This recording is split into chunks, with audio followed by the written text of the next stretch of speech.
A very pleasant good evening to all of you. Here we are discussing about the way of communication for a verbal and non-verbal kids. When a kid is verbal, what he will do, he will come and he will say, "Mama, I want this," and he can say to anybody that I want a particular thing or I want a particular object. But when the kids are non-verbal, they can't say whatever they want. For example, there is a boy, he want 3 spoonful of pearls, but that time I can't understand, so I have given only 1 spoon, full spoon. So he hold my hand very tightly because he can't say, he can't express that I want 3, he can't give the sign of 3, or he can't write, or he can't as non-verbal he can't speak.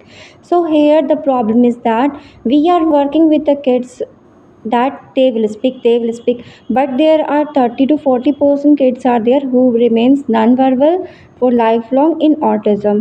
In that case, what we should do, for example, when we are speaking, we are talking to kid, come here, then don't say come only, come here, go there, just use a sign for come here, give me, just give me, put it down.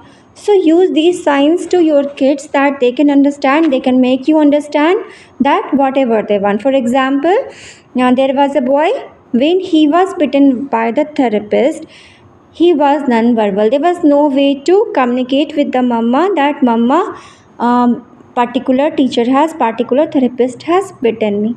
But as the boys know the typing, here the way of communication is typing. That time, that boy, the name of that boy was Augusta. He told that Mama, particular teacher has bitten me. Here the way of communication is typing. Other way of communication is writing. Through writing, a child can express whatever he wants. Through writing, a child can say to their parents, to their caregivers, that whatever they need. Other way of communication is sign language, PEC method, picture exchange method. They can say whatever they want, whatever they need. If the child can't communicate, they are frustrated, they used to melt down, they used to beat their parents, their caregivers, their teachers also. So the way of communication is very important, so that a child can express his feeling, his need. We should work on their speech. For example, we should do the blowing activities, blowing small papers, tear paper in small pieces, tell them to blow. Take the talcum powder.